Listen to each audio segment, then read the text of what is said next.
প্রতিবন্ধীদের সহায়তার নামে সূচনা ফাউন্ডেশন খুলে শেখ হাসিনার কন্যা সাইমা ওয়াজেদ পুতুলের বিরুদ্ধে প্রায় 450 কোটি টাকা আত্মসাতের প্রমাণ পেয়েছে দুর্নীতি দমন কমিশন।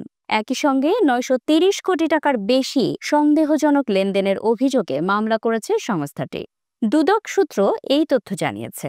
চলতি বছরের জানুয়ারিতে সাইমা ওয়াজেদ পুতুলের প্রতিষ্ঠিত সূচনা ফাউন্ডেশনের খোঁজে ধানমন্ডির ৫ নম্বর রোডে অবস্থিত সুধা সদনে অভিযান চালায় দুদক।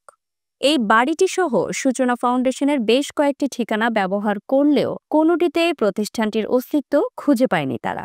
তবে দৃশ্যমান অস্তিত্ব না পেলেও ৭ মাসের ব্যবধানে পুতুলের এই প্রতিষ্ঠানের বিরুদ্ধে অর্থ লুটপাট, কর ফাঁকি সহ বিস্তর দুর্নীতির প্রমাণ পেয়েছে দুদক।